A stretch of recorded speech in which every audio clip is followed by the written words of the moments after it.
Il est 14 heures ici à Paris, soyez les bienvenus dans Paris Direct sur France 24. Dans l'actualité de ce mercredi, renforcement des mesures barrières, accélération de la campagne vaccinale et d'autres mesures annoncées demain. La France affronte une 5e vague de coronavirus. 30 000 nouveaux cas ont été détectés hier en 24 heures. On en parle avec notre invité, le professeur Megarban. De nouveaux tirs en Martinique la nuit dernière. Les violences n'ont pas cessé sur l'île. Les syndicats avaient appelé à la levée des barrages. Le parquet de Fort-de-France a ouvert une enquête. Les dernières informations avec Harold Girard.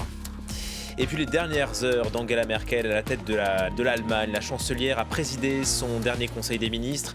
Un accord de coalition doit être dévoilé dans l'après-midi autour d'Olaf Scholz. Emmanuel Chaz nous attend à Berlin.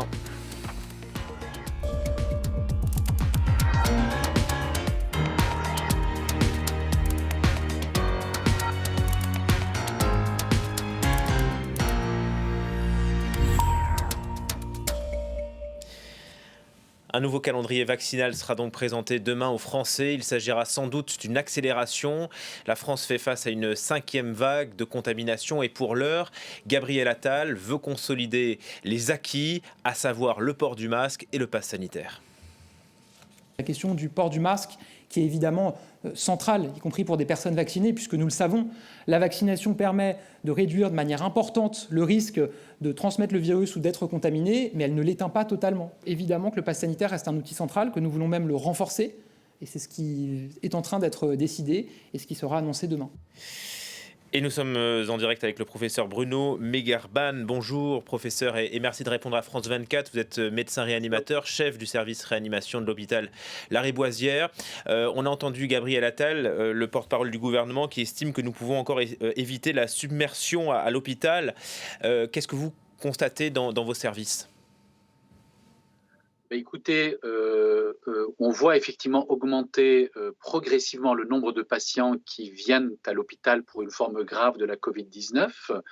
Mais évidemment, la progression des hospitalisations n'a rien à voir avec le rythme de progression exponentielle des contaminations. C'est le résultat du découplage grâce à la vaccination. Et le fait de voir venir des patients à l'hôpital ne veut pas dire que le vaccin ne fonctionne pas, car plus de 90% des personnes en réanimation sont des personnes non vaccinées. Donc, si elles avaient été vaccinées, elles ne seraient pas là en réanimation. C'est pourquoi la première cible qu'il faut viser, évidemment par les nouvelles mesures, c'est d'essayer de convaincre encore plus ces personnes non vaccinées à se faire vacciner, notamment le 1 million de personnes qui ont des risques parce qu'ils sont âgés, parce qu'ils ont des comorbidités, de développer une forme grave de la maladie s'ils étaient contaminés. Et on sait aujourd'hui, avec le très haut niveau de circulation du virus, le risque d'être contaminé est important si on n'applique pas strictement et si on n'est pas attentif à tout instant aux mesures barrières. Est-ce que néanmoins, professeur, le vaccin est en train de perdre en efficacité sur la durée ? Alors ça, ce n'est pas nos observations, on va dire, immédiates, c'est effectivement le résultat des tas d'études qui corroborent le fait que l'immunité se réduit avec le temps et devient significativement, on va dire, diminuée à partir du 6e mois. Et à ce moment-là, apparaît une certaine perte de la protection. De fait, effectivement, nous commençons à voir quelques patients, encore rares, mais quelques patients, qui ont reçu la double vaccination et qui présentent une forme un peu plus sérieuse de la maladie Covid. Alors, généralement, quand même, ce sont des personnes âgées, avec des comorbidités. On voit exceptionnellement, ou en tout cas de mon côté, je n'en ai pas vu, de personnes sans aucune comorbidité, de moins de 40 ans, doublement vaccinées, qui aient été contaminées et aient fait une forme grave de la maladie. Le vaccin protège bien, mais c'est vrai que désormais, à partir du 6e mois, pour les personnes à risque et de plus de 65 ans, il faut faire le rappel. Ceci est d'ailleurs recommandé par les autorités sanitaires. Reste à savoir évidemment à quel rythme il faut généraliser cette 3e dose ou cette dose de rappel aux personnes de plus de 40 ans. Nous pensons évidemment qu'en cette période de progression de l'épidémie, il faut le faire relativement rapidement. Cette résurgence du Covid en France, donc 30 000 nouveaux cas hier, 20 000 la semaine dernière, est-ce qu'elle vous étonne ? Est-ce qu'il fallait s'y attendre ? Alors, si vous voulez, on peut calculer la vitesse de progression de l'épidémie. Et donc, on sait qu'effectivement, cette vitesse est importante. Il y a un doublement du nombre de nouveaux cas de contamination tous les 8 à 10 jours. Il faut savoir d'ailleurs de façon intéressante que ce rythme de progression reste 2 fois inférieur à ce que l'on a connu en juillet. Mais c'est vrai qu'il y a une accélération importante et surtout, on ne sait pas jusqu'où on va pouvoir aller. Puisqu'en fait, effectivement, nous vivons aujourd'hui avec très peu de mesures de freinage de l'épidémie. La vie est quasi normale, toutes les activités sont présentes, les voyages, les brassages, les réunions, tout se fait quasiment normalement.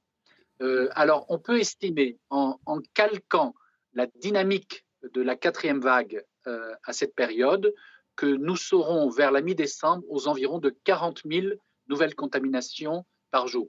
On va dire, ceci est quasiment inéluctable. À partir de là, il y a plusieurs scénarios qui peuvent être envisagés. Soit effectivement, l'épidémie au cours de cette vague suit l'épidémie de la 4e vague et donc on va assister à une régression spontanée des contaminations. Soit on va se situer sur un plateau qui va donc osciller aux environs de 40 à 50 000 contaminations jour, un peu comme ce que l'on observe au Royaume-Uni, qui d'ailleurs n'applique pas les mesures barrières ou très peu. Soit à l'inverse, en raison du froid, en raison de la perte finalement de la protection contre les contaminations de la vaccination et peut-être d'un retard des rappels si celui-ci avait lieu, eh bien on peut voir progresser encore l'épidémie et arriver en fin d'année avec de l'ordre de 60 000 contaminations jour. En tout cas, il faut savoir que le nombre d'hospitalisations pour ce trimestre 2021 sera au maximum à la fin de l'année, c'est-à-dire pendant les fêtes de fin d'année, puisque vous savez, il y a 15 jours de décalage entre le pic des contaminations et les hospitalisations. De fait, évidemment, en raison de la fragilité de l'hôpital, on craint évidemment que nous n'ayons pas les moyens suffisants, notamment humains, pour faire face à cette surcharge de travail en fin d'année. Justement, professeur, vous êtes dans quel état d'esprit, vous et vos équipes ? Écoutez, moi personnellement, ça va évidemment. Le personnel du service, bien sûr, est tout à fait conscient des responsabilités qu'il va devoir assumer.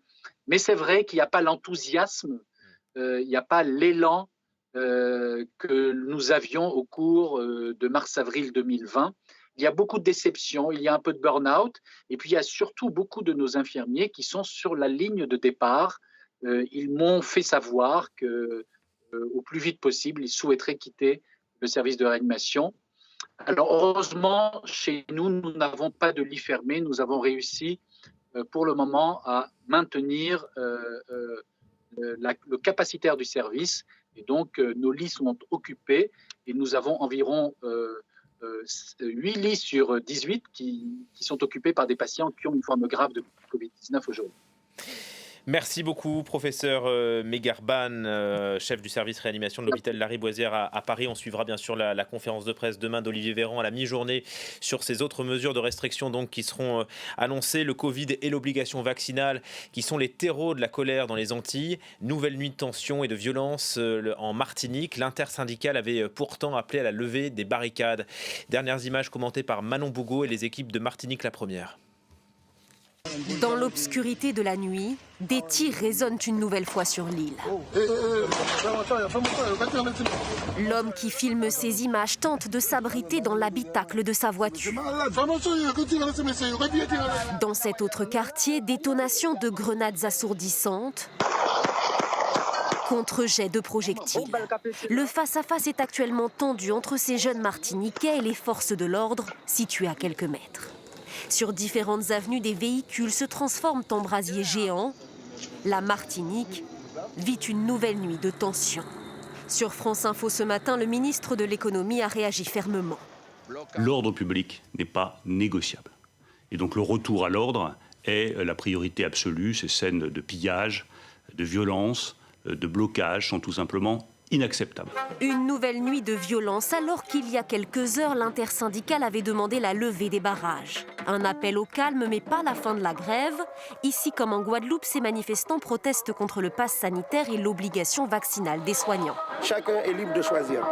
Mais à partir du moment où tu nous imposes et que tu vires des gens de toute profession sous prétexte qu'ils n'ont pas pris leur vaccin, là je ne suis pas d'accord. 3 jours que la Martinique est secouée par ce mouvement de contestation. Du nord au sud de l'île, des barrages restent érigés ce matin et partout, des centaines de véhicules se retrouvent encore piégés. Avec nous en plateau, Harold Girard. Bonjour Harold. Bonjour. Visiblement, l'appel des syndicats n'a pas été suivi en Martinique. Il n'a pas été suivi et c'est pas une réelle surprise en fait quand on observe la situation. Cet appel à l'arrêt de la grève et l'arrêt de la suppression des barrages est un peu précoce en fait pour beaucoup. Beaucoup attendaient plus de ce mouvement. Ils attendaient que l'État intervienne plus tôt et de manière, on va dire, moins musclée sur ce mouvement. Je pense que même à l'intérieur, enfin je sais, j'ai entendu ce matin, pendant que je collectais des témoignages auprès des Martiniquais syndiqués, il y a beaucoup de dissensions dans le mouvement. Il y a beaucoup de gens syndiqués qui ne voulaient pas que cette décision, cet appel soit émis aussitôt en Martinique. Ça ne se calme pas non plus, visiblement, on l'a vu dans le reportage en Guadeloupe. En Guadeloupe, ça ne se calme pas et c'est même un autre niveau de violence puisque les manifestations ont continué à prendre de l'ampleur. Les barrages se sont renforcés dans plusieurs villes, principalement dans le centre névralgique de l'île et aussi sur la partie ouest, dans le sud de la Basse-Terre, autour des principales zones d'activité. Ça, c'est pour le centre de l'île. Les revendications, elles sont toujours sur la table. Les négociations, même si elles ont été engagées avec l'État, ne sont pas satisfaisantes pour beaucoup de personnes, beaucoup de témoignages qu'on entend sur ces barrages. Et on parle de problèmes qui ont des décennies, en tout cas qui se grèvent sur le problème de la contestation contre l'obligation vaccinale d'aujourd'hui. Merci beaucoup Harold pour ces dernières précisions. De la prison avec sursis pour Karim Benzema, le joueur du Real a été condamné dans l'affaire de la sextape. Les juges estiment qu'il n'a eu aucune bienveillance à l'égard de son coéquipier Mathieu Valbuena. Selon eux, il a même agi avec une certaine excitation, voire de la jubilation. Karim Benzema va faire appel. Christian Veyrenal. Karim Benzema s'est rendu complice d'une tentative de chantage sur Mathieu Valbuena, ont estimé les juges de Versailles. Le footballeur a été condamné ce matin à 1 an de prison avec sursis et 75 000 € d'amende. Une peine injuste, estiment ses avocats, qui considèrent que le jugement est contradictoire. En effet, il a été clairement énoncé par le tribunal lui-même que Karim Benzema n'était pas au courant des manœuvres préalables. Et puis à la fin, on nous dit qu'il ne pouvait pas ne pas savoir, sans preuve. Et donc on condamne à une peine très sévère, injuste, sans preuve. On est vraiment assez sidéré par ce jugement. Mais pour les juges du tribunal correctionnel, Karim Benzema s'est bien impliqué personnellement et a usé de subterfuges et de mensonges pour convaincre son coéquipier Mathieu Valbuena de se soumettre au chantage. Mathieu Valbuena, qui a perdu sa place en équipe de France à cause de cette affaire, rappelle son avocat. Ces dernières années ont été assez éprouvantes. Il a subi des préjudices sportifs difficilement réparables. Il a affronté cette épreuve toujours avec courage, discrétion, mais honnêteté. Donc nous sommes satisfaits aujourd'hui que sa qualité de victime ait pu être connue. Karim Benzema a fait appel de cette condamnation qui ne devrait pas compromettre sa carrière sportive. Le buteur français est considéré comme la pièce maîtresse des Bleus pour la Coupe du Monde de football qui aura lieu dans tout juste 1 an au Qatar. Après 16 années de règne, Angela Merkel fait ses adieux. Fidèle à son style, tout en retrait, la chancelière a tenu son dernier conseil des ministres ce matin. Elle devrait donc passer la main à Olaf Scholz. À 63 ans, le social-démocrate va gouverner l'Allemagne avec les Verts et les libéraux, une coalition inédite outre-Rhin. Emmanuel Chasse, bonjour, vous êtes à Berlin. Une conférence de presse est prévue dans l'après-midi, mais ce n'est pas un secret, donc un accord de coalition sera dévoilé. Exactement, dans quelques minutes peut-être. En tout cas, cet après-midi, on aura cet accord de coalition sur la table. C'est un accord qui rassemblera, vous l'avez dit, les sociaux-démocrates d'Olaf Scholz, les libéraux-démocrates de Christian Lindner et les Verts d'Annalena Baerbock. 2 mois de tractation pour arriver à cet accord. C'est un peu plus rapide que ce que les 3 chefs de file avaient prévu. Il y a des gros dossiers sur lesquels ils ont réussi à s'entendre. Alors, pas des moindres, ça sera la gestion de la pandémie. Alors là, il y a encore quelques dissensions avec les sociaux-démocrates qui souhaitent en fait rendre le vaccin obligatoire. Les 3 chefs de file ont rencontré à cet effet sur la gestion de la pandémie la chancelière Angela Merkel, pour laquelle, vous l'avez souligné, c'est vraisemblablement le dernier Conseil des ministres aujourd'hui. D'autres dossiers très significatifs sur lesquels les 3 parties se sont accordées, le climat, avec un accord sur une sortie de l'énergie charbon d'ici à 2030. C'est 8 ans plus tôt que prévu, que l'objectif actuel. Des avancées en matière de politique sociale également, avec un salaire minimum augmenté à 12 € de l'heure. Et puis, pour pallier la pénurie de logements, 400 000 logements devraient être construits chaque année sous ce nouveau gouvernement. Un nouveau gouvernement dont on ne connaît pas encore les noms de tous les ministres, mais selon toute vraisemblance, évidemment, Olaf Scholz, arrivé en tête des élections, devrait succéder à Angela Merkel. Et on en saura plus dans les prochaines heures et sans doute dans les prochains jours sur la composition de ce gouvernement. À tout à l'heure donc Emmanuel Chaz à Berlin. Est-ce une question de jours, de semaines? En Éthiopie, les rebelles tigréens sont à moins de 200 km d'Addis Abeba. L'armée se prépare à défendre la capitale. Ce matin, des milliers de nouvelles recrues de forces d'autodéfense ont été intronisées. Face à la menace, la France a appelé ses ressortissants à quitter le pays. Nicolas Bertrand. Les rues d'Addis Abeba sont calmes. La guerre n'a pas atteint la capitale. Pourtant, de nombreux expatriés comme Alexandre Erlacher sont en train de faire leurs valises. Les 900 Français qui vivent ici ont reçu le même message de l'ambassade. Ils sont appelés à quitter le pays sans délai. Alexandre n'a pas hésité. Là, avec les récentes annonces du gouvernement, on s'est dit qu'il était préférable de partir quand même. Et il n'y a pas que les Français. La plupart des autres ambassades occidentales ont lancé le même message. Parfois depuis plusieurs jours déjà. Tous nos amis sont partis. Il nous reste vraiment plus que quelques amis qui restent par nécessité du travail ou par choix. Alexandre prendra la nuit prochaine un vol direct pour Paris. Si les expatriés s'en vont, c'est parce que ces dernières semaines, les rebelles qui menacent le pouvoir éthiopien ont fait une avancée fulgurante. Ils ont pris successivement les villes de Kombolcha et Shewarobit, à seulement 200 km d'Addis Abeba. Ce qui a poussé le Premier ministre Abiy Ahmed, prix Nobel de la paix 2019, à partir en première ligne. Je serai personnellement mobilisé sur le front pour mener les forces armées. Ceux qui veulent faire partie des enfants de l'Éthiopie salués par l'histoire, levez-vous aujourd'hui pour votre pays. Les rebelles du Front de libération du peuple de Tigré sont en guerre depuis 1 an contre le pouvoir central. Ils sont soutenus par 9 autres groupes. À l'origine, ils revendiquent l'indépendance pour leur région du Nord. Mais le conflit a tourné en guerre civile d'une brutalité extrême dans les 2 camps et qui se joue loin des caméras. Les combats auraient déjà fait plusieurs dizaines de milliers de morts.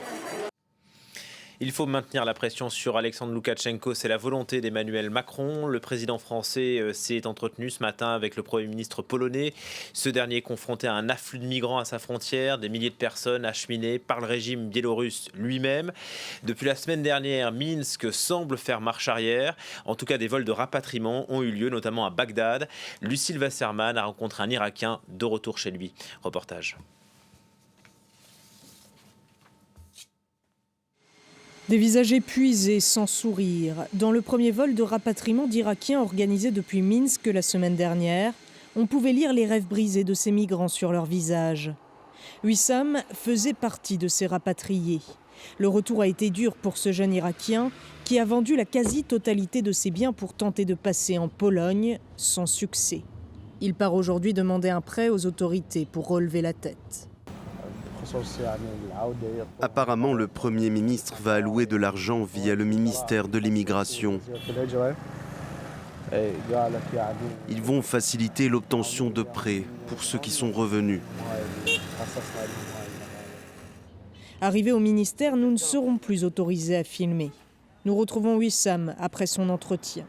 Sa demande a été déposée, il faut désormais patienter.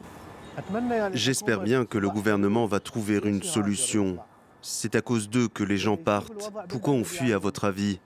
Parce qu'on voit la situation dans le pays et on se dit qu'il n'y a aucun espoir, aucun futur ici.